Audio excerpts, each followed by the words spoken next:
فجر کی سنت اور فرض کے درمیان صلاۃ الحاجت پڑھنا۔ فجر کی سنت اور فرض کے درمیان نفل یا صلاۃ الحاجت پڑھنا درست ہے؟ بختاج صاحب دبئی سے، نہیں جناب درست نہیں ہے۔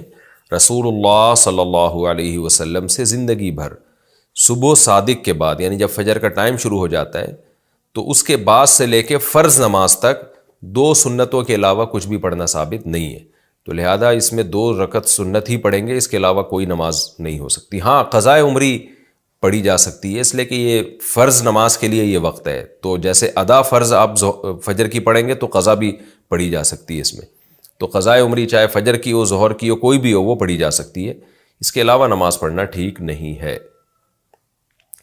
پہلی رکعت میں سورۃ الناس پڑھ لی تو کیا کریں؟ پہلی رکعت میں سورہ ناس پڑھی تو دوسری رکعت میں کون سی سورت پڑھیں گے؟ نیز اگر وتر کی پہلی رکعت میں سورہ فلق اور دوسری میں سورہ ناس پڑھی تو تیسری میں کون سی سورت پڑھیں گے؟ محمد سالم صاحب انڈیا سے۔ محمد سالم صاحب،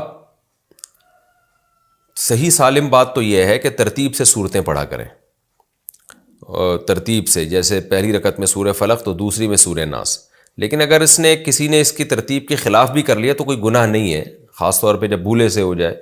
تو اگر کسی نے بھولے سے پہلی رکعت میں سورہ ناس پڑھ لی ہے تو بہتر تو یہ کہ دوسری میں بھی سورہ ناس ہی پڑھے وہ، لیکن اگر وہ سورہ فلق بھی پڑھ لیتا ہے تو بھی ٹھیک ہے، بہتر یہ ہے کہ سورہ ناس دوبارہ ریپیٹ کر لے اگلی رکعت میں۔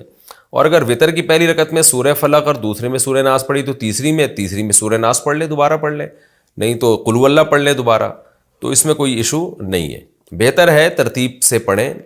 اگر غلطی سے ترتیب آگے پیچھے ہو گئی ہے تو بھی کچھ نہیں ہوتا اس سے۔